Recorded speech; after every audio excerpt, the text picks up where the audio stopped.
Good afternoon, everyone. I think most of us are here, so I won't wait until the customary 10 past the hour. And I'll begin with land acknowledgement. I wish to acknowledge this land on which the Department of Art History operates. Indigenous people have shaped the history of this land over thousands of years. On this land, they have developed distinct languages, cultures, economies, and ways of life. This land remains a sacred gathering place for many peoples of Turtle Island, and we show respect for this today. It's my great pleasure and honor to introduce Dr. Hannah Baader as our final speaker in this year's inaugural departmental speaker series. The objective of the series is to transcend our various period and area specializations and act as a venue for the department as a whole to discuss the past, current, and future contours of the discipline globally. Dr. Baader is permanent senior research fellow at the Kunsthistorisches Institute in Florence, where she has been based since 2004. There she leads the research group, Trans-Regional Art Histories, Spaces, Actors, Ecologies. And she completed her doctoral thesis at the Freie Universität Berlin in 2002. And has been a visiting professor at the universities of Heidelberg and Zurich, and a visiting scholar at the Getty Research Institute, which is where I had the very good fortune of meeting Hannah in 2014, and we enjoyed a whole series of really wonderful discussions on materiality and mobility, not only in, but particularly in the Mediterranean. Dr. Baader has led a number of innovative research groups. One was Art, Space, and Mobility in Early Ages of Globalization with Avinoam Shalem and Gerhard Wolf, funded by the Getty. And another that I'd particularly like to mention here is the 4A lab. The 4 A's being art histories, archaeologies, anthropologies, and aesthetics. And the program aims to develop dialogue between these often separated domains. And this is a long-term collaboration for the next several years between the Kunsthistorisches Institut, the Max-Planck-Institute, and the Prussian Cultural Heritage Foundation. That last one's a bit more difficult to say in German, so I said it in English. It is centered on a fellowship program with doctoral and postdoctoral researchers. Publications are numerous. I've just been reading one or two this afternoon. And I'll just mention here a soon-to-be published co-edited volume with Shugata Ray and Gerhard Wolf called Ecologies, Aesthetics, and Histories of Art with de Gruyter. And today, Dr. Baader will talk to us on the King, the Mermaid, and the Sea, Palermo circa 1220. Over to you. Very much looking forward to it. Yeah, thank you, Carl, for this more than kind introduction. And it's my real pleasure to present part of my work here. What I'm going to present is the first chapter of a book that is where the other chapters have been already written, but the first chapter is the last one to be done. And therefore, I'm particularly grateful if I can discuss what I want to achieve in with this. So I share my screen here. I switch this off. And is there anything? No, I think that's correct now. The King's Finger, the Mermaid's Body, and the Power of the Sea, or The King, the Mermaid, and the Sea in Palermo 2020. With this paper, I hope to contribute or to share some thoughts on the relation between aesthetic practices and power by looking at a pair of medieval gloves. I also hope to connect these reflections with the more general topic of the representation of the sea in the pre-modern Italian peninsula, as well as even more generally, the whole topic of art and transformation. In the digital age, so how is this working? Okay. In the digital age, gloves are instruments of data transmission, both from and to the body, with the fingers as operators or receptors. Digital gloves stand for larger transformations of the human body and for transformations of the hand as the main instrument of human making, an instrument that is strongly connected to cognitive capacities. And I take this here as my starting point, and I hope it will also trigger some thoughts. The Weltliche Schatzkammer in Vienna holds among its particularly rare and precious items a pair of gloves that is generally dated to the second decade of the 13th century and presumably was used and produced for the coronation of Frederick II as Roman or German emperor in Rome in 1220. So the richly decorated gloves are documented since 1246 in written sources and later became part of the so-called royal insignia of the German emperors. The gloves are made from a very thick red and silk and adorned with embroidery made of golden threads. They are decorated with scrolls, lilies, birds, gems, pearls, and several enamels. And I think I should do it like this. Yeah. They belong somehow to a group of well-known, complicated, and exceptional textiles today kept in Vienna. These pieces were produced in Palermo between 1133 and 1220. But in the time of their production, they were most probably never conceived as a coherent ornatus. In the 1420s, the textiles, together with the so-called imperial crown and other precious objects, were transported to Nuremberg disguised as a fish transport. They were venerated as relics of Karl the Great and up to the 18th century were used sometimes in imperial coronations. During the Napoleonic Wars, they were brought to Vienna exactly in 1800, where they are kept even also today in the Schatzkammer. But in the 20th century, Nazi Germany celebrated them in a kind of pseudo-religious veneration and brought them again to Nuremberg. And this fact, in some way or the other, also had left for several decades an imprint on the research of on the objects. So I show you here the objects I'm speaking about. So on the you see the left and the right glove here, and you see here the outer sides of both for both hands. And with the next image, I show you the left glove and the inner side or the palm of these gloves, and you see that they are also decorated with golden threads on the palm of the hand. Unfortunately, I can only show you one of them. The other one is even more damaged. So the right hand palm is much more damaged than the left hand palm, and that means in both cases both are damaged, that the gloves really were used. You can see that there's a bird, an eagle with an halo and a whole set of scrolls on the back. Sorry, quickly now show you the other textiles, the group of textiles they belong to. The most important and most famous one is this mantle of Roger II, made in Palermo in 1133. A very large piece. It's wider than 3 meters and 3 meters and 45 centimeters, and it weighs, if the dates are correct, more than 50 kilo.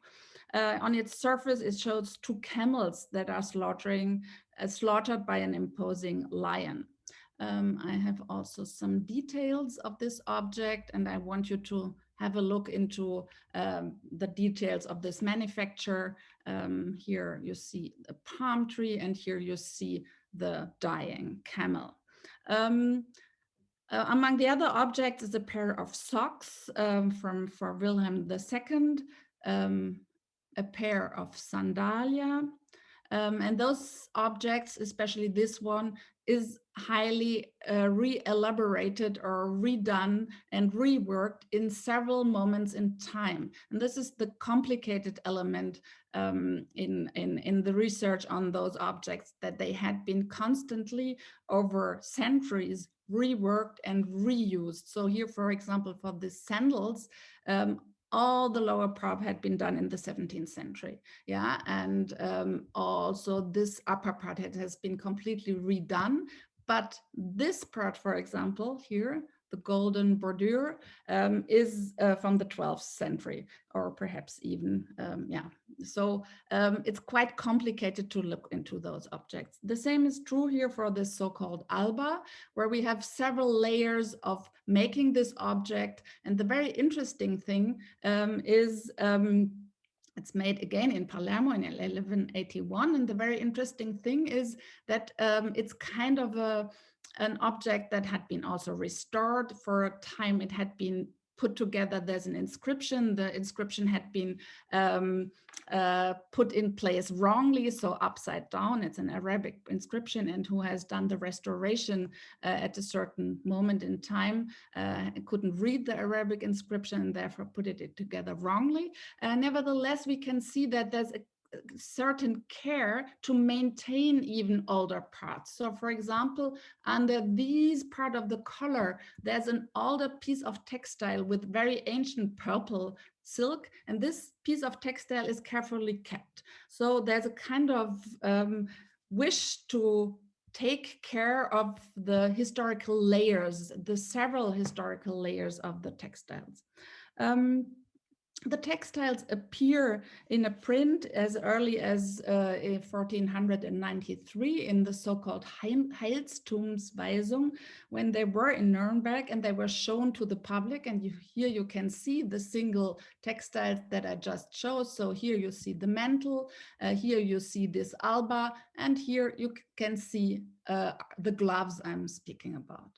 So we know for sure that in 1493, the objects had been preserved in Nuremberg and were considered as a kind of ensemble. But this is somehow misleading, because in the moment of their making, they were perhaps not so much made as an ensemble as in later times people thought they would belong to a kind of royal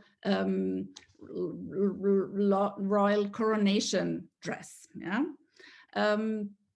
In Nuremberg, the gloves were drawn by Albrecht Dürer, and Dürer's original drawing is lost, but its appearance is preserved in a copy by Hoffmann. And I think we can deduce from Dürer's drawing that the gloves once might have been decorated not only with rubies and sapphires, but also with emeralds, and that the gems, with their very different colors and qualities, were set in a symmetrical order, as most of the other ornamentation. We can also learn something from Dürer that is not so much visible on the screen, but is immediately evident in the museum in front of the gloves.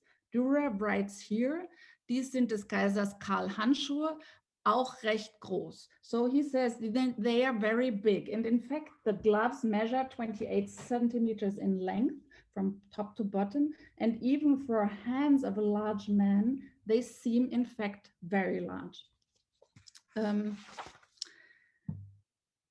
Even if apparently of lower importance in the set of the imperial or royal insignia of power, nevertheless, the gloves are not only of an elevated material value, but also due to the extensive use of pearls and gems. But I would like to argue that the gloves are and were made as highly significant, powerful, and to a certain extent also subversive agents on the royal body, charged with several layers of meaning, documenting social and political dynamics, but also aesthetic practices connected to those dynamics. The single gloves are made from 3 pieces of textile, one for the palm and one for the back, and the third piece for the thumb. So here, this part is added, whereas all the rest is one piece of textile. Yeah, for the thumb, it had been added. On the left glove, you see a golden plate with an angel in the center. In yellow technique, and this was clearly an addition of the 15th century. On their upper part, the gloves show two mermaids here, or sirens. In the case of the left glove, a pair of mermaids is symmetrically arranged on the back of the glove, whereas on the right, as you can see, a single mermaid is placed just below the index finger. So here is this single mermaid. Moreover, we have these lilies, we have birds, and we have here scrolls from plants. And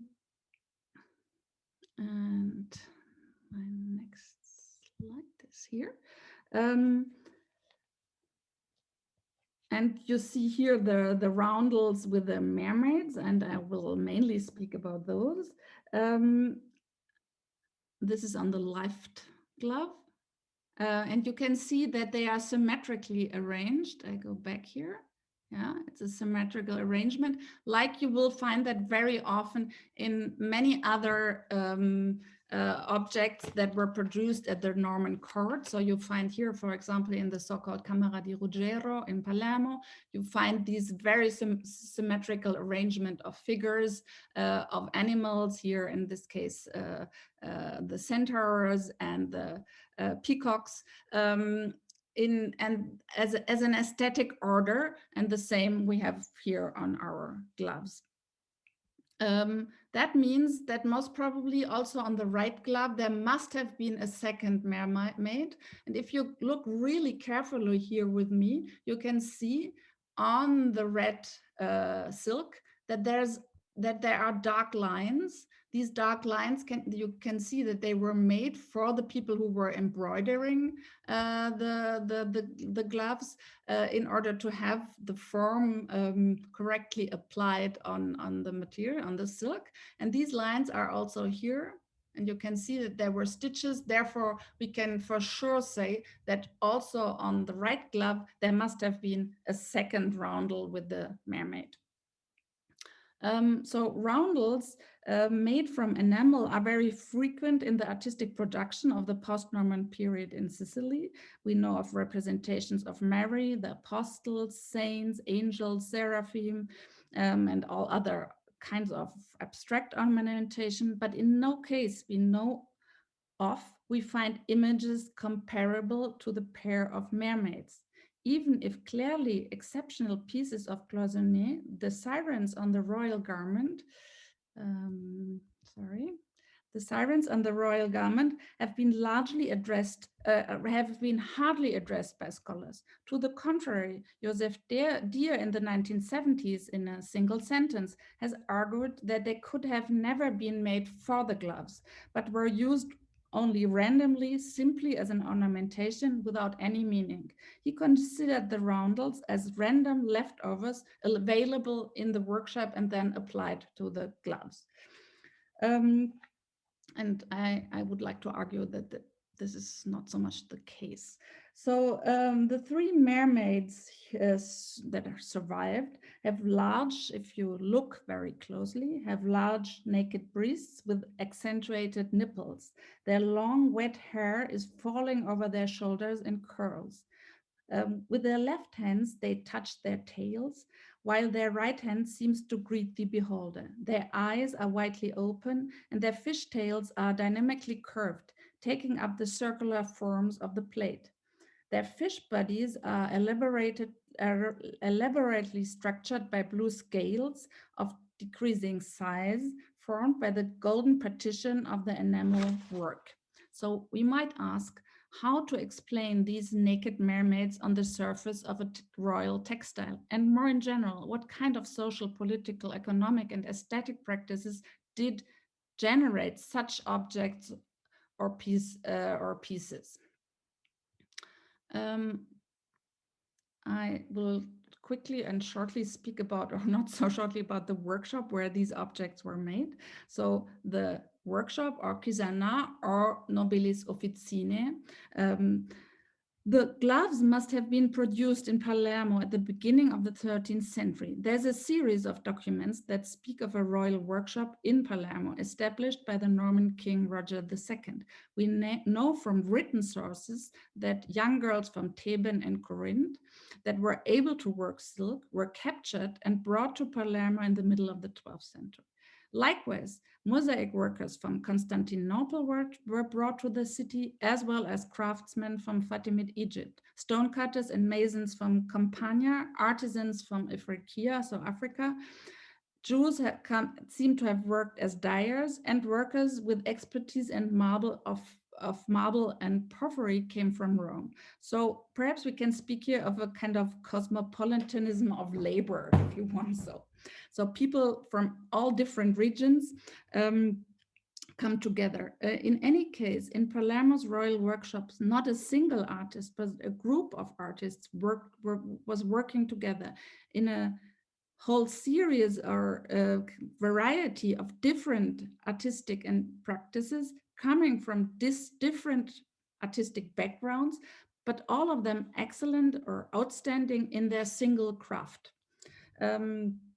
And this made this highly elaborate production, luxurious production possible.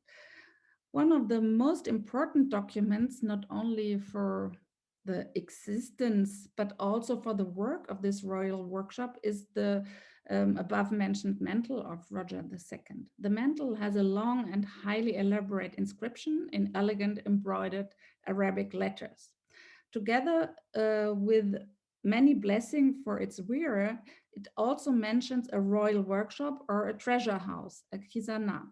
The inscription has been extensively discussed by Jeremy Jones, who has studied the calligraphy, its syntax, and the linguistic and stylistic qualities of the text. He has shown relations to the divan, or he has demonstrated that there must have been relations of this particular way of writing and expressing oneself to the divan and chancellery of the Fatimid court. And he has stressed the impact of the royal divan of Palermo on the making of the exceptional mantle. The inscription is running along the full half circle of the textile that pretends to be royal. Yeah, it's not so clear if Roger II, how royal he really was, and what is the role in such a piece, such a textile in making royalty. It informs us about a royal treasure house, and it reads, and I will read the text to you, but first of all, I want to invite you to look at these rows of pearls here. So the inscription is kind of highlighted by the two rows of pearls. And the inscription reads, this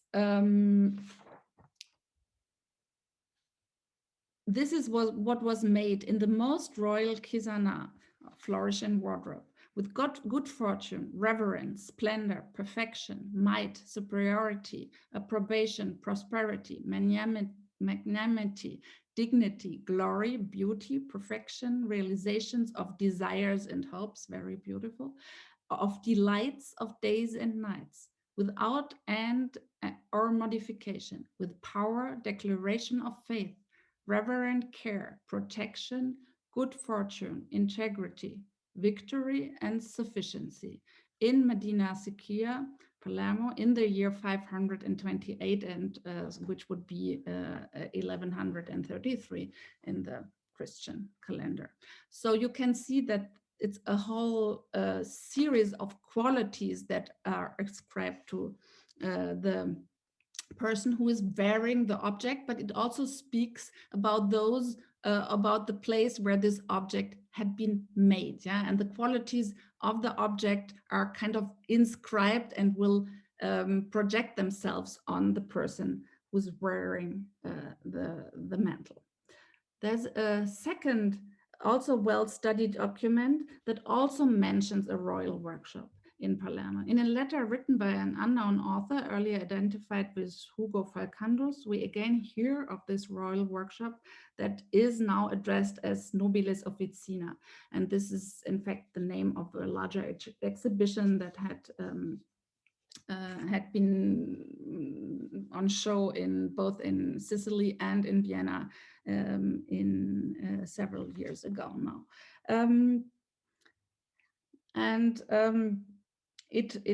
I quote, "There are other apartments as well, truly splendid for the abundance of their decoration, where the king either discusses affairs of state with his intimates in great secrecy, or else receives notables to talk about the public affairs of the kingdom. Nor should one fail," and this is what you see here now in English, "nor should one fail to mention the noble workshop adjacent to the palace, where the silk cocoons are spun into threads of various colors and are used for different kinds of woven fabrics." In this letter, Pseudo-Hugo Falcandos also speaks of the marvelous diligence and the admirable workmanship, the abundance and splendor of the gems and the gold, the greatest quantity of the ornaments, the variety of decorations, of the materials that shine, seem to burn, and to seem to blind the eyes. Moreover, he describes the use of golden threads, of pearls, and of pictures or embroideries made of those materials. We can kind of reconstruct also the place of this workshop, and it must have been possibly north of the Pisan Tower in a protected palace suitable to close the treasury. So it's a workshop that is close to the treasury, a place that now has been destroyed, but most probably were close also to two rivers, the Papireto and Kemonia, and their waters could also be used for the dyeing of the textiles and the making of papyri. With these descriptions of royal splendor and of material extravagance in mind, this might help us to understand the context of the production of the pair of gloves today kept in Vienna. To assume that the gloves were produced in the royal workshop, we have to assume that they were produced in the royal workshop that in a way operated in the tradition of the Norman nobilis officina. They again were products of a group of craftsmen with very specialized capacities. At the same time, they must have been produced when the Norman, Arab, Greek, Egyptian workshop was perhaps in a kind of decline, or at least not any longer at the peak of its production. In fact, scholars assume that shortly after 1220, the royal workshops were closed and transferred elsewhere. The gloves could have been among the last pieces made in the Palermo Chiesana. They take up several of the features of the earlier production, but also display elements of difference. As in the case of the Norman textiles, they show an artistic agency and visual intelligence of their own kind. No doubt, they can and must be read as instruments and products of royal power. But the performative potential of this royal power was created by members of the royal workshop and their practices and their aesthetic intelligence as craftsmen. The comparison with the elaborate textile production of the earlier Norman Chiesana, and in particular the mantle, offers the possibility to highlight a significant difference. In the Norman textiles, as we have seen, the blessing of the ruler is expressed mainly through the elegant writing of scripture and the elegant writing of words. In the case of the gloves, this task is fulfilled with other means. Here, the praise and the blessing of the ruler is evoked exclusively by the iconography and the precious materials. As we have seen, the gloves are decorated with a rich number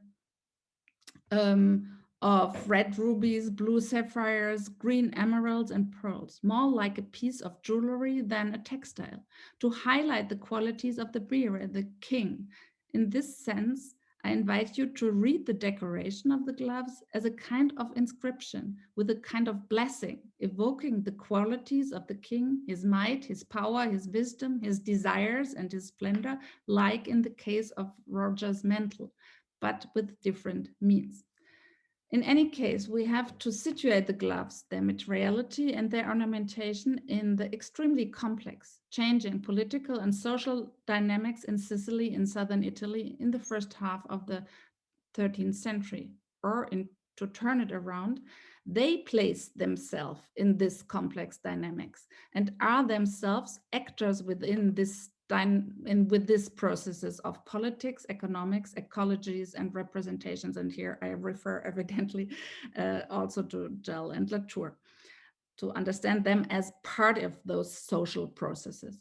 It might be helpful to understand them in a kind of contrast to the art of the mercatantia as described and researched by your colleague Jill Kastel for the artistic productions and the commissions in Amalfi in earlier centuries, but that stretch well into the 13th century. Before I further focus on some of the materials, especially the use of pearls and the mermaids placed on the upper surface of the glove, we should also have a look into the meaning of the specific type of textile in a more general way in order to understand their meaning and their agentive potentials as gloves. So now I speak a little bit about gloves in general. As far as I see, medieval gloves are still rarely studied, and there would be perhaps some more things to say on that.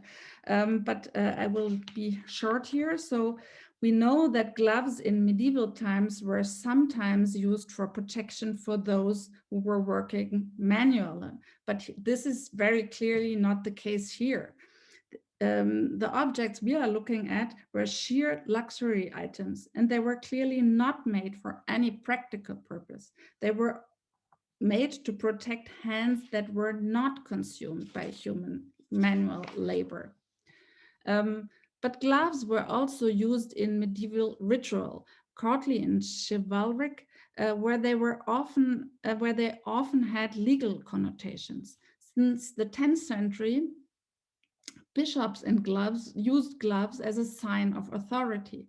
In Latin ecclesiastical texts of the time, these gloves are addressed as hierotheke, a Greek word and nomination that was chosen to enhance the ambition that was connected to the use of gloves by the episcopacy. So there would have been Latin words for gloves, but in the text, they used the Greek word, to make it more fancy, if you want so.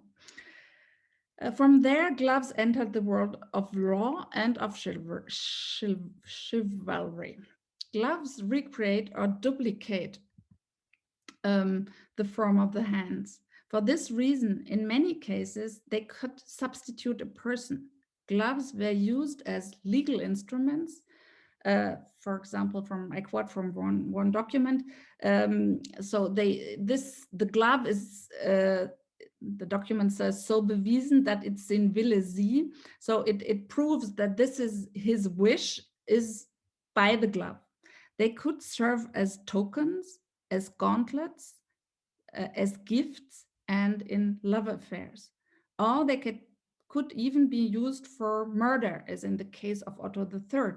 After his death, there were accusations that a pair of gloves were poisoned by his enemies. As royal insignia, gloves are less common than one might expect. Gloves were not part of the imperial insignia in Byzantium, nor were they used by the Norman kings in Sicily. In the mosaic in Santa Maria dell'Ammiraglio, Roger II, who's receiving his crown from Mary, this is the wrong image, sorry, is dressed in a rich, but it's comparable, in a rich royal garment, but his hands are visible. He's not wearing gloves. The same is true for William II in Monreale. When the grave of Frederick was opened, his vestments were largely preserved, but his hands were not covered with gloves. So this is how the body of Frederick II, so the person for whom our gloves were made, was buried, and his grave was opened in the 18th century. And this was kind of documented here with this engraving, and we see that he's not wearing gloves. Also, Roman emperors didn't use gloves as signs of their authority. But gloves were used for Frederick's father, Henry VI, who was buried with a pair of gloves, and you see them here. Henry's gloves were found in the 18th century, together with the intact body of the king in the Cathedral of Palermo. The pair of rather simple gloves is today lost, but their appearance had been preserved by an engraving of Francesco Daniele made in 1769. The gloves today kept in Vienna and made in Sicily, therefore, were rather exceptional pieces. Their rarity as an element of royal vestments was even more highlighted by the abundance of their materiality. The red silk, the many gems, sapphires and rubies, and perhaps also smaragds, the rich gold thread and overwhelming abundance of small pearls. Even if rather small objects, one should see the Sicilian gloves in Vienna as strong signs and claims of royal and imperial power, as aesthetic and political experiments with within a complex political field. And they are not part of a fixed coronation habit, as some scholars wanted it. They are more, I think we have to understand them more as inventions than as already established elements of royal or imperial rulership. I come to my next chapter. Here you see them again. So objects that were mostly invented in their form, even though we have some gloves, but we don't have the full tradition of a royal investment with gloves. I come to pearls. A rich use of pearls is a distinctive sign of all the fabrics that were produced in the royal workshops in Palermo, and from there entered the Schatzkammer of Vienna's museums. But on those textiles, the pearls are stitched on the silk in rows, as we saw on the mantle. Endless rows of painted pearls form also part of the decoration of the ceiling of the Palatina Chapel in Palermo. In contrast, on the gloves, they are spread all over the whole textile. It seems as if they had been dispersed in a kind of energetic movement by some other hand, be it the hand of the artist or the one of the emperor. So as we can see, it's not, we have these rows here, but we have pearls all over the surface of the outer side of the glove, which is not the case in all the other examples of textiles that we saw. Oleg Rabar has argued that ornament may be only ornament because of your ignorance. And the hierarchical location of a decorative motif may well modify its impact. So he's arguing for the fact that we should, as you all most probably know very well, that we should try to understand ornamentation and its meanings. So I think we should also try to understand here the extensive use of pearls and what they could mean on the outer on the fabric of this royal garment. The fact that pearls grow in shells in the sea was well known in the 12th and 13th century. A 10th century bestiary here in Paris shows the valve of a pearl shell open to the sky and floating on water, reflecting the widespread belief that the formation of pearls depended on the absorption of droplets of dew. The techniques and dangers of pearl fishing were equally reflected. It was also known that pearls were mainly fished in the Indian Ocean and traded from there. This is visually represented in detail in the Catalan Atlas from the late 14th century. We know that pearls, and I show that later, came from Fustat in 1065 to Sicily, a fact that is documented by a letter. Pearls had various religious meanings. They represent the Gospels, the prophet, Christ himself, and the spirit of wisdom. In St. Ephraim's collection of hymns, we can read, and I quote, "On a certain day, a pearl did I take up. I saw in it mysteries pertaining to the kingdom, resemblance and types of the majesty. It became a fountain, and I drank out of it." Because of such associations, the pearl appear frequently in Christian iconography and material traditions. They could also used for medical purposes and were also said to brighten the sight. They were most of all considered as unique because every single pearl is absolutely singular in its form. And this also could represent the human soul. In the Hymn of the Pearl from the 3rd century, a text that survived in an 11th century Greek manuscript, a prince is searching for the pearl. The pearl lies in the sea and must be recovered from the depth. The prince stands for the soul and that is searching for the pearl. The pearl is the spirit of wisdom. The prince also might wear a glittering robe, indicating his self-awareness. And here you see from Physiologus, kept in Bern from the 9th century, a translation from an earlier manuscript, this pearl fishing. And it seems that many of the pearl fishers in the Indian Ocean were of Christian belief, and that a series of texts that I just quoted also had to deal with this fact. So pearl fishing was very dangerous therefore, these hymns also could allude to the fact that many of the pearl fishers were dying while fishing. Here I show you also the Catalan Atlas or the Catalan world map, and you see here in the Indian Ocean these small figures diving in the water searching for pearls. So the rich use of pearls on the gloves therefore might stand for the just above mentioned qualities. So they are not just a filling, but the abundance of the pearls is kind of highlighting the qualities of the ruler. He is a prince whose soul is searching for wisdom, and the whole object is also covering him and protecting him. So here once more the shimmering of the pearls. But how about the mermaids then? And how do they fit into this reading? Mermaids are transgressive, ambivalent beings oscillating between the human and the non-human. They are transforming the female human body. They are strong sexual symbols and therefore extensively discussed by feminists, scholars, and non-scholars.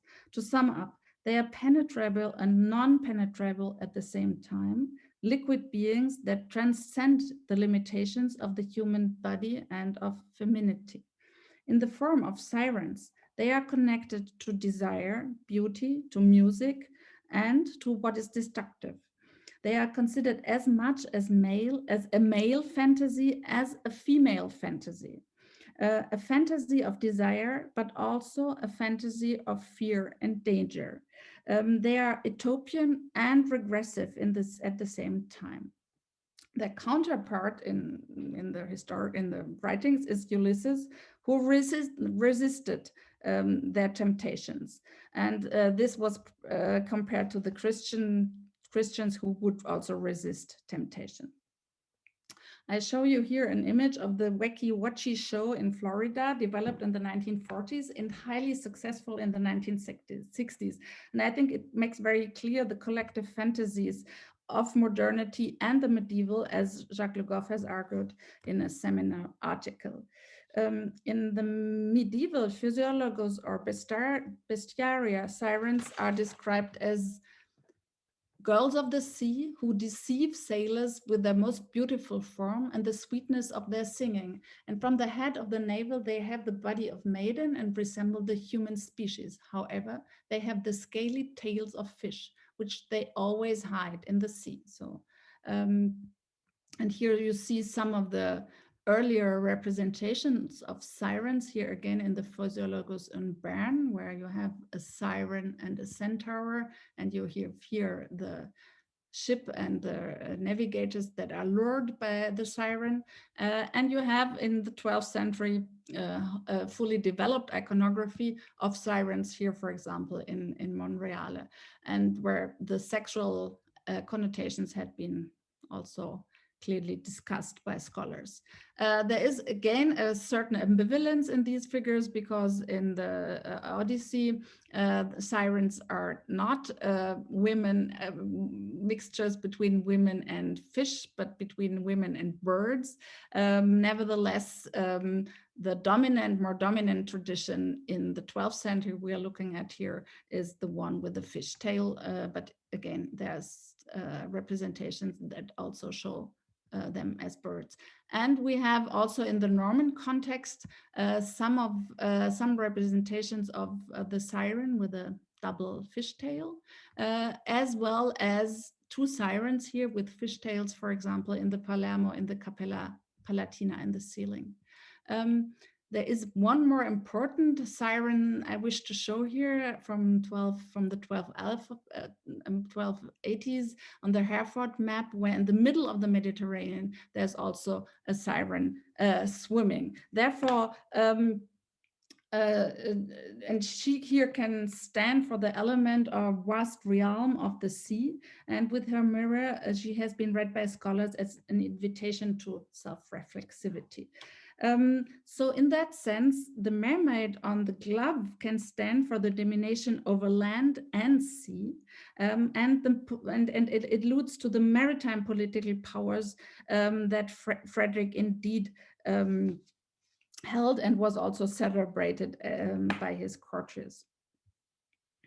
But again, I want to remind you of the ambivalence of this figure of the aquatic serpent woman that is considered again by Jacques Le Goff as a contaminated figure, and as an openly with a very popular genealogy. Yeah, even Geravius of Tilbury speaks about the fact that she is vulgar, that the knowledge about sirens and Melusines is vulgar. She is a magical being and a fatal promise. And I think, therefore, I want to highlight here her very ambivalent status. Therefore, on the gloves, we can think of different layers of representing nature. On one level, we have the three realms of the sea, of the land, and of air, represented here by the sirens, the pearl and the pearls, that would be the sea, as well as plants representing the land, and air represented by the birds. So there's a representation of the three reigns of nature, and the king, Frederick, is kind of presented as the person who's reigning over these three realms. But we could also think in a different way in a more contemporary way, about the representation of ecologies and nature on these objects. And then we would think of the production of silk, the silk in Sicily, that changed the ecological situation on the island with the implementation of the mulberry tree, for example. We can think of the dyes, the kermes, again taken from an animal, like in the case of the silk. This is the scale insects living on oak trees and living from the sap of the oak trees. And we can think of, again, the harvesting of pearls that are also living beings, yeah? And therefore their harvesting is also an ecological fact. The same is true for the mining of gems and of gold. They all can and should be understood not only in their materiality, but also regarding their ecological implications and dimensions. The pair of gloves therefore contains a set of ecological implications and ecological data. As scholars today, we should try to understand how these data are negotiated with a model of ecology that is kind of presented, of ecology and of power that is presented by the glove. And is promoted by the glove's ornamentation. As we have seen, the glove itself speaks of a kind of multi-species environment with different animals and beings living on the surface of the glove, like in the sea, in the air, and on Earth. So in many ways, the gloves kept today in Vienna are indeed kind of data gloves with data both from the humanities and the natural sciences. And they contain historical as well as planetary informations. And I think as scholars, we have to find new ways to bring these different ways of knowledge together. So I show here once more the small birds on the gloves, and again, the overall display. I come to mainly my, I come slowly to an end by thinking about the king's finger and the position of the mermaid on the gloves. As we have seen, the enamels are placed on the index and the ring finger of both hands. And the position of the mermaids on the glove is readable in this sense more for the king himself than for anybody else. Others, like courtiers, might only know of it. Only Frederick himself will see the mermaids if he is pointing with his finger towards an object or a person. So the glove is an object that is used obviously and mainly and used by Frederick. And if he is moving his hands, he will see the mermaid. And if he is pointing towards something with his finger, this mermaid will move in the space. The interesting thing is also that the direction of the mermaids is towards the king and not towards any beholder. Hence, the mermaid could also kind of function here as a reminder for the ruler to decide between the good and the evil, sin and pleasure. But I would like to mention here as well this reliquary, because I think it is very similar in how here an enamel is placed on a finger, like the mermaids are placed on the finger of the glove of the emperor.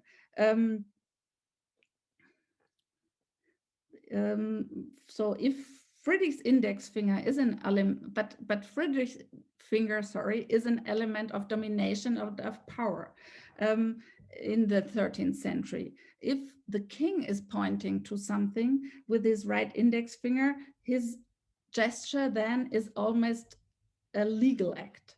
As an example, I show you here a page from the Liber ab Honorem Augusti by Petrus of Eboli. The page is illustrating the scene of the condemnation of the members of a conspiracy. And we see Heinrich VI pointing his finger against his enemies in the very act of commanding their punishment. So Friedrich's index finger must have been equally powerful. But in the case of the gloves, as we have learned, the image that would have appeared on his index finger was of high ambivalence. If Friedrich and any other ruler after him was wearing the gloves, the sign on his finger was an image of sexual ambiguity, of desire, danger, and of luring beauty. I come to my last point and my conclusion. So you once more see here the mermaid on the index finger of the king, something that is, quite exceptional. And I come to my very last point, transformations, and my conclusion. New textile studies have argued for the transformative power of textiles. And I show you here an image from the Gucci campaign in 2019. This observation is certainly true for the pair of gloves we looked at in the past 40 minutes. In various ways, through glimmering gems and shining pearls, golden embroidery and imperial crimson silk, they transform the body of the king and his social actions, but they do so in ambivalent ways. In order to once more remind you of the very ambivalence of the glove with its specific ornamentation, I show you a still from Mermaids, a film by Ali Weinstein made in Canada. I didn't know that. I just saw that it was made in Canada yesterday. In a very touching and strong way, the film is a report on the more general desire to transform and transcend the human bodies. And we might add also sexual identities. You see here the protagonist Cookie de Jesus in her costume, and she is a mermaid. Therefore, as art historian, studying a medieval glove, we might stand in front of a kind of paradox. The small mermaids on the royal fingers, together with the glove's pearls and gems, might stand for another dream of transformation and alteration of the human body. Very similar and very different, the textile is part of an investment that wants to perform the human body of the ruler. It does so for political claims, tensions, and ambitions, and certain concepts of rulership. Artists and craftsmen and their practices play a crucial role in the formulation and the negotiation of these claims, establishing but also inverting, if not subverting, imperial power. It's perhaps not by chance that a copy of the glove made in the late 18th century eliminated the mermaids and substituted them with angels. But if we think about this as anthropologists, perhaps also angels are just another imagination of a desired a human, non-human existence. Thank you very much for your attention. Thank you very much, Hannah. That was fascinating. I have a question, which I might just jump in and ask while the Q&A gets warmed up. I was thinking throughout really about gesture and techniques of the body, thinking of Moss, I suppose. And then I was very interested when you mentioned pointing as one gesture that, you know, a king might perform, and you know, involving the hand. I was wondering, and in that image you showed, there was the other hand was on a staff of some kind. I wondered what other kinds of gestures one might know about or guess. I don't know enough about the context that would be performed that then might affect the way in which the glove sort of comes together and has meaning, whether with that legal aspect or not. So yeah, I guess a rather speculative question about gestures. What other gestures might have played a role, if any? No, thank you. Thank you very much. Of course, I thought a lot about it, and it's so crucial. I think we know too little. Of course, there had been extensive studies of gestures more in general, but in the particular case, we really don't know a lot about the use of the glove, the specific use. Unfortunately, it's I mean, I couldn't see it really out of the glass, so in its materiality, full materiality. So I was in the museum, but it's very difficult to take it out of the its box, and therefore it would be very useful to know how hard it is, and if you can move it at all, these gloves, yeah, if they are very stiff or not. So that would be, I think, quite important. In terms of legal gestures, I'm pretty sure that there is a codex that would also give specific meaning to a whole set of specific gestures, and other objects might enter into that as well. Yeah, but we don't know for this specific gloves, we really don't know a lot. Okay, thank you. So we have a question from Jill Caskey. Thank you so much for the fascinating talk. Could you talk a little bit more about the size of the gloves and how that would factor into their semantic power? On the one hand, it draws attention to gesture, but it also risks making Frederick himself look small. And I'll unmute Jill in case she wants to. Yeah. Did you catch that? Is that okay? I think I catch that. Yeah, I mean, when I first saw them, thank you for your question and thank you for listening. When I first saw them, not in a book, but really in the museum once more after I had already seen them, but I never thought I would work on them. I was really surprised how big they are. Of course, I mean, in the museum, they are very flat, and you have to imagine that there's the body of the hand inside that. But I like the idea that in a way the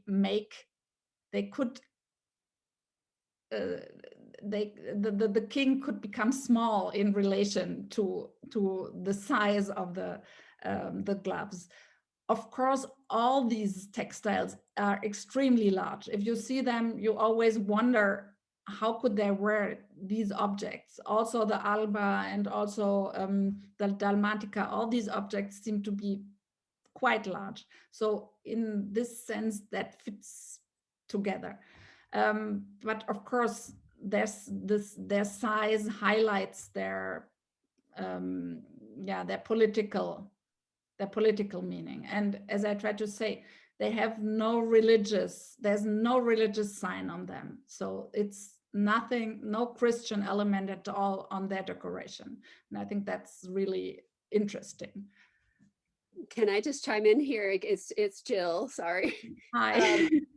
So interesting. And I was thinking about the environments in which they would be seen. And of course, in a larger environment, say in the Cathedral of Palermo or in a procession, people would be seeing him from far away. So all of those large vestments would help him be visible too.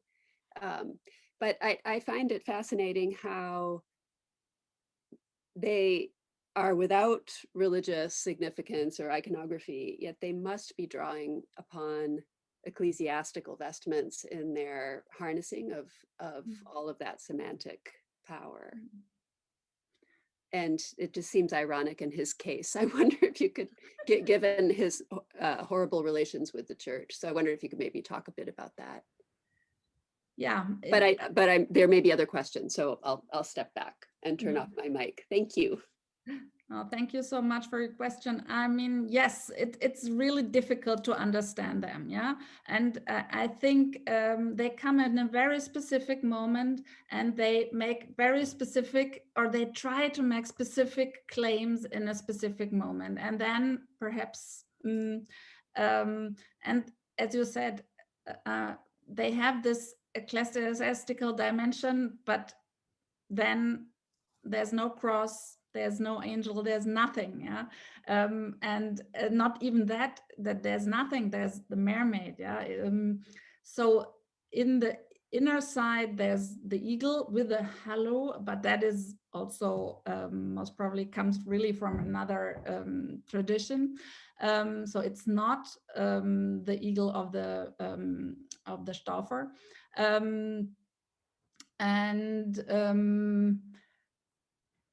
I think I really see them as agents in this very complex moment of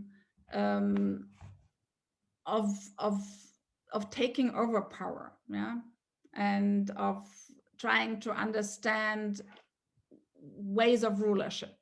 And they use elements from the textiles from the Norman workshop, but they invent new things and new aesthetics. Also, the spreading of the pearls is an aesthetic you don't find in the other objects.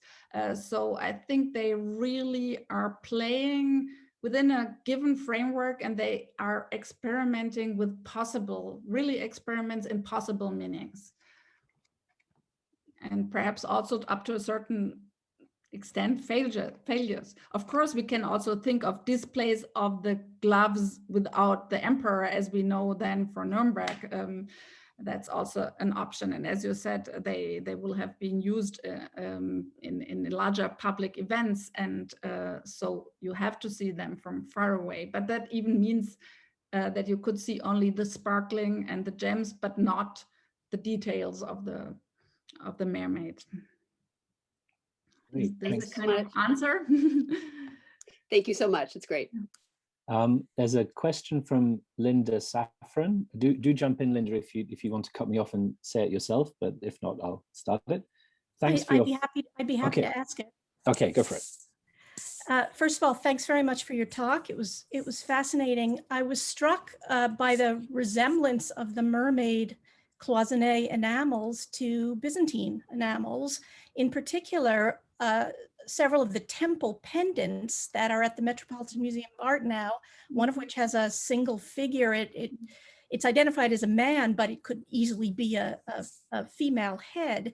Those enamels date to between about 1080 and 1150. So if they were Byzantine enamels or even imitations of them in Sicily, they could be heirlooms, and they could still connote something about the Byzantine imperial capital. I wonder if you would consider that as a possibility in connection with your discussion about power.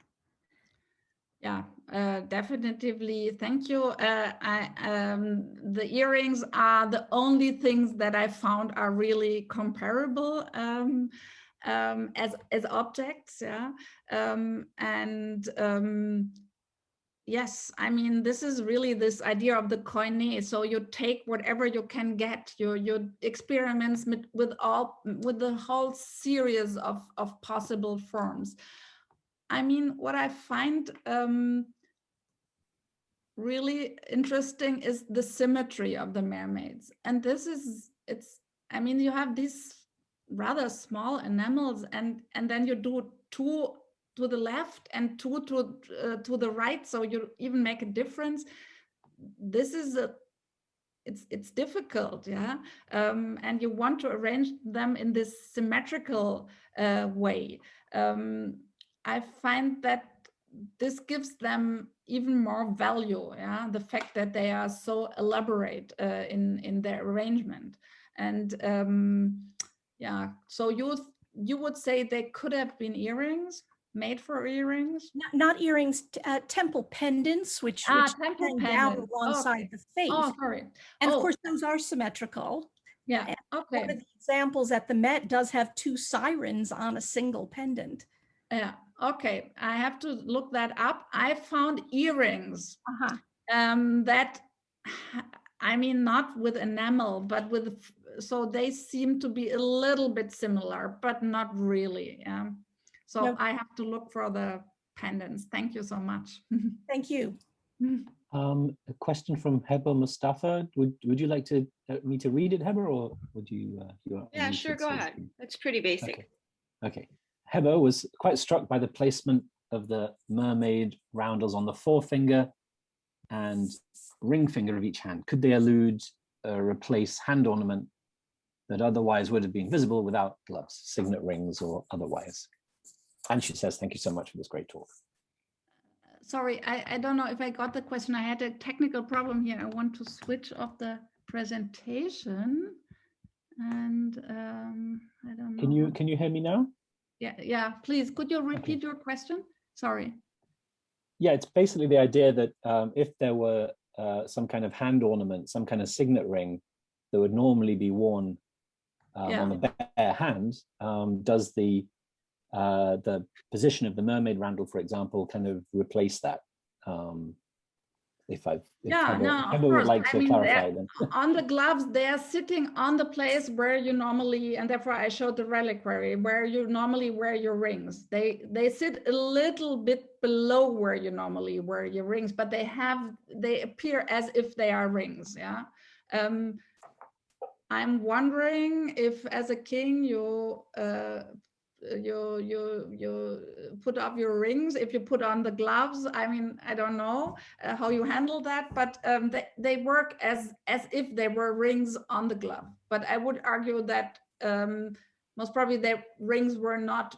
I mean, bishops would put the ring over the glove. Yeah. Mm-hmm. I don't think that this is the case here. Yeah. So are they replacing the adornment on the hands? Is like that their purpose? Because in that case, they're functioning as rings. Kind of. So interesting. I'm thinking that one thing I would like to do is to study more closely the fingers, because even if also where exactly the gems sit, yeah.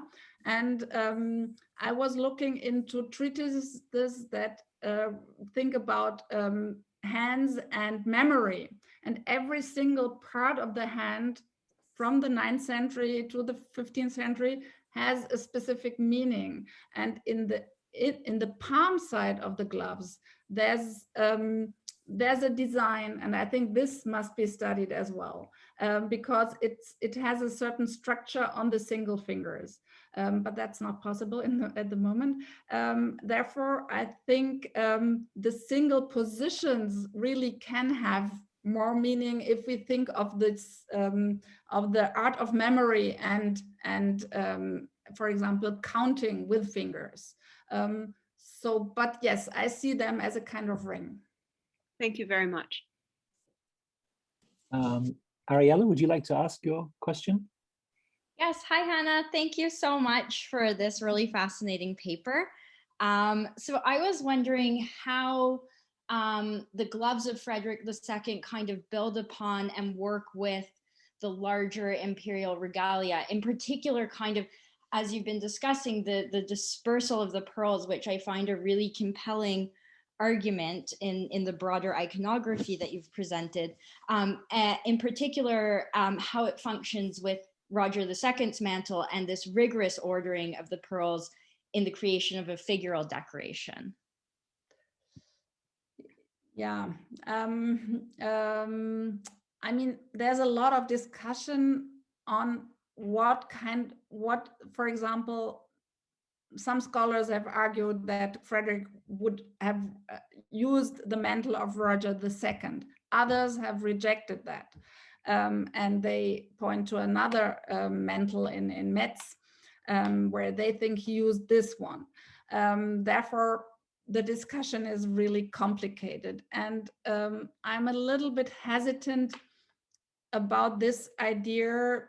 Sometimes that scholarship has put forward where they want that the king is wearing all regalia at one moment, yeah, all the objects we know and from Vienna kept together on one body, and we know that in later periods this was done, but I doubt for Frederick, I must say, yeah, and there's other people who do that as well.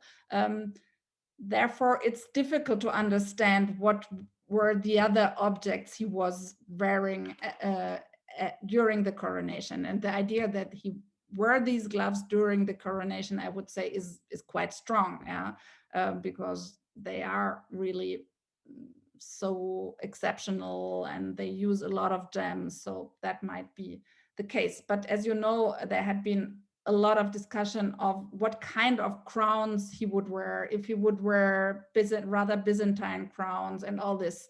So difficult, I don't know. No, of course, thank you so much. And then we have a question from Jill Kasky. Do you think that they knew about pearl roundels in Sasanian silks?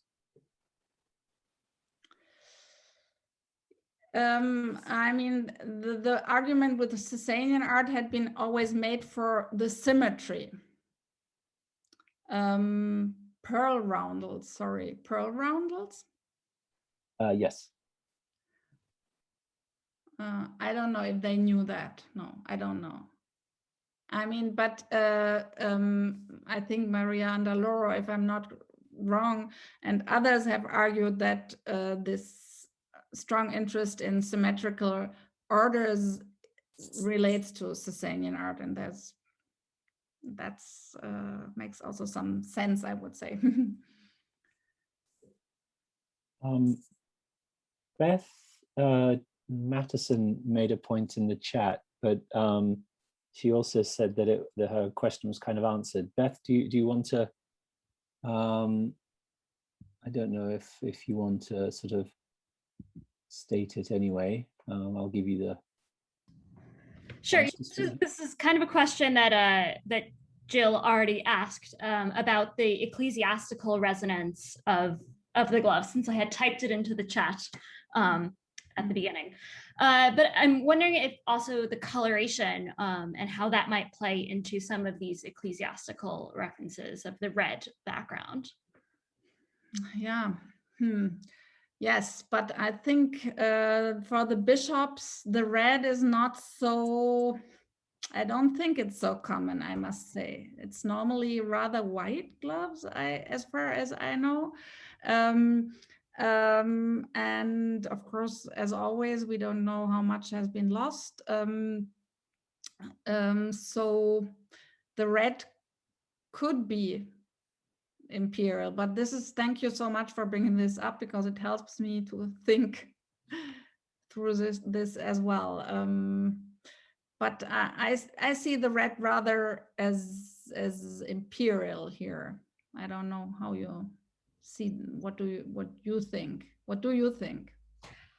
Am I still unmuted? Okay, yes. Well, my initial question was more about just the fact of gloves more specifically, having to do, or sorry, gloves more generally, having ecclesiastical and papal resonance to them. And I do think that I'm just have on my own screen some pontifical gloves from around 1200, which do have red bands on them, but the glove itself is white. So I don't know if that's necessarily a strong enough connection. Yeah. Thank you. I would love to see more of those, and I think there should be much more research on gloves. I must say, I find them extremely fascinating. And it's also interesting to look into the history of research of gloves and who did that. And the main material, as far as I know, is still a dissertation from 1938. And that has been written by a student of Percy Ernst Schramm. So it really comes from this super German tradition that wants to connect objects, so that wants to write a history with objects very much, and believes in the legal impact of objects. Therefore, I'm also always very cautious here, even though I think it's very useful. And there is a French scholar who has also worked more recently on gloves, but he takes up most of the material that from the dissertation from 1938. So in all this, there's a lot of ideology, and I find, and especially with Frederick, as we all know, which makes things even more complicated. And this idea of writing a history that has to do with things and objects that have legal status as a German thing against Roman rhetorics. And that's the line of argument that was done in the 1920s and 1930s, is somehow still, it's still there sometimes, I was just going to jump in there, Hannah, and say I was reminded as well of Simmel on the handle from 1911 or whatever, who's been cited a little bit recently in classical archaeology, looking at Greek vases, for example, and the sort of the idea of the handle inviting contact and reaching out. And so the sort of graspability of material culture and how that's in the design and in the affordances. But yeah, it's interesting that simul has been sort of resurrected in that context. But I wanted to ask a bit more about. It was really interesting when you came back, having started with data in a sense, with the sort of prosthetic and then the virtuality, and then you were talking about data gloves and all the information that's sort of, I think you said historical and planetary, that's kind of encoded or integrated in these objects. I mean, but then, you know, if one starts talking about code and information, then there's presumably some kind of syntax that's implied, some sort of way in which different units are connected. So I was just wondering about and maybe you covered this and I missed it, but the juxtapositions, and the way in which different elements are combined and juxtaposed, and I mean you did talk about the composition, of course, but how that conveys something, and you know, I mean, one could, I'm not sure encoding is necessary, is maybe a bit too linguistic, but yeah, no, thank you. That's a very good question. I like that a lot. Yeah. Yeah, and in a certain way, it also leads back to Ariella's question, because what is so fascinating is, so to think about it in terms of syntax is very productive, I think. And what is special is really the way how the scrolls, the golden embroidery, kind of plants, some birds, but mainly plants, and then the pearls and the ornament created by the pearls, how this is integrated. Yeah, and as we have seen, there is this drawing on the silk, that therefore we must have had an overall design that was drawn. Nevertheless, the ornament meets, so it's not this kind of separated elements, but it tries to be kind of integrate the single elements. Of course, there's some elements I didn't speak about, and this is the objects, again, enamels that look kind of like coats of arms, but they are not really coats of arms. Yeah, but they are a certain problem. And some people have read them, or one scholar. It's not that many scholars have looked very well at these objects, really not. I think it's again Joseph Deer who said that they are part of the birds. Now you have the birds' heads, and then you have these objects that seem to be coats of arms, but he would say it's like the wings of the birds. And if that's true, then you would have a very complicated syntax because they are separated. I'm still a little bit hesitating, but I like very much your point. In terms of data, yeah, I think the interesting fact is, I mean, they are silk, so they are made from silk, they are made from pearls, so it's all organic material that contains data and information. Yeah. On many levels, on specific historical places, specific environments, it's all there. Yeah, and then there's the stratum of meaning that it has been so-called culture that had been put over those material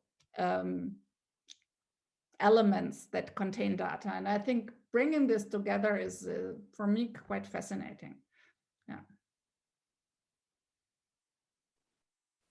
Yeah, I started to think a little bit about how one reads traces in people's hands. You know, if one sees someone's hands, one can tell quite a lot about their labor or history or whatever. Not I'm talking palm reading exactly, but you know, some sort of a way of sort of deciphering traces, which may be more or less sophisticated, and to have that overlain somehow is I don't know, I find quite intriguing.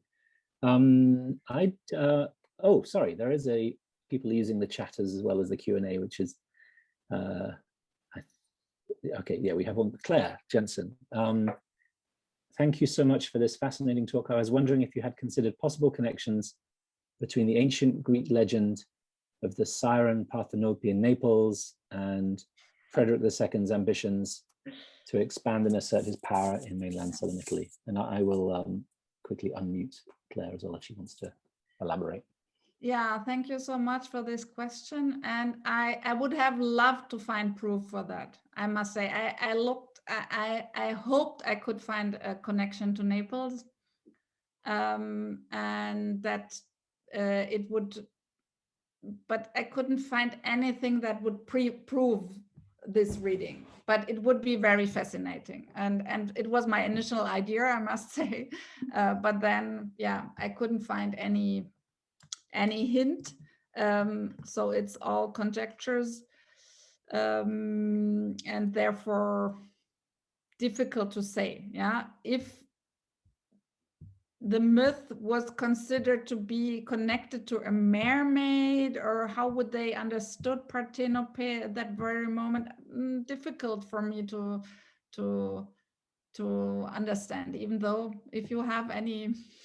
Yeah, no, I was just asking because I look at Parthenope in the 14th century, and I know that Frederick was doing a lot of archaeological investigations in Campania. So I was just curious if like there had been any proof. So, but as is, you know, typical with this sort of thing, it's very hard to find. So thank you for No, I couldn't find. I really wanted that, but I couldn't find anything. It doesn't mean it's that it's not there. It's just that there's until now nothing that. Yeah. Well, thank you. Yeah, probable. Thank you so much. Okay. I was about to say we were going to wrap up, but I see another question here. Just an observation about episcopal gloves, that the color of the gloves depended on the liturgical season. So green for ordinary time, purple for the penitential seasons, obligations, red for Passiontide and the feast days of Martyr Saints, white at Easter. This is not to say that this is what is in play with these royal gloves, but if comparisons by way of color are being made, the liturgical variation is worth bearing in mind. Thank you very much. But as you said, it's difficult to find the motive of passion, so it wouldn't be in the gloves. So on the level of iconography, it doesn't resonate here from me. Yeah. Thank you very much.